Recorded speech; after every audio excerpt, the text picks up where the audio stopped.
আপোনালোকে ভালকে জানে, ৰঙিয়াবাসীয়ে জানে যে ৰঙিয়া তিনিআলি ৰেলগেট, ৰঙিয়াত আচলতে ৰঙিয়াখন এখন ৰেল লক চিটি, ৰেল আবদ্ধ চহৰ পৰিণত হৈছে। ৰঙিয়াবাসী যিপিনে যায় ৰেলগেট বন্ধ পায়, পথ বন্ধ পায়, আৰু ইমান গুৰুতৰ সমস্যা হৈছে ৰঙিয়াত যে ৰঙিয়াত আজি যদি ৰঙিয়াৰ কোনোবা এগৰাকী ব্যক্তি কোনোবা এটা গন্তব্যস্থানত যাব খোজে, ৰোগী এগৰাকী হস্পিটেল দিব খোজে, চাৰিওপিনে ৰেলগেটত আবদ্ধ হৈ পৰিব, আৰু এই ক্ষেত্ৰত সদায় ভুক্তভোগী হৈছে ৰঙিয়াবাসী।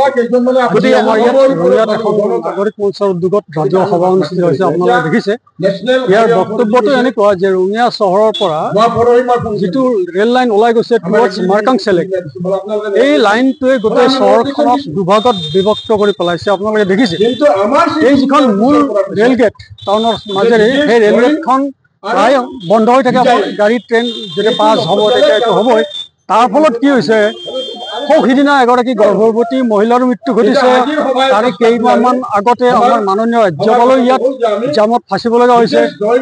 গোটেই চহৰখন যেন ট্ৰেইন এখন আহিলে কিছু সময়ৰ কাৰণে গোটেই চহৰখনৰ যিটো হৃদযন্ত্ৰ প্ৰক্ৰিয়াটো যেন বন্ধ হৈছে, এনেকুৱা এটা অৱস্থা।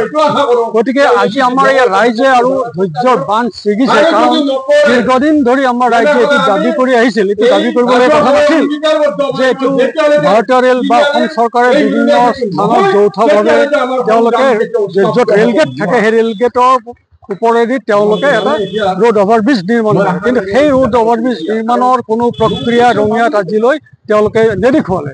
গতিকে তাৰ ফলত আজি ৰাইজ বিতুষ্ট হৈছে, ৰাইজ বিপদত পৰিছে।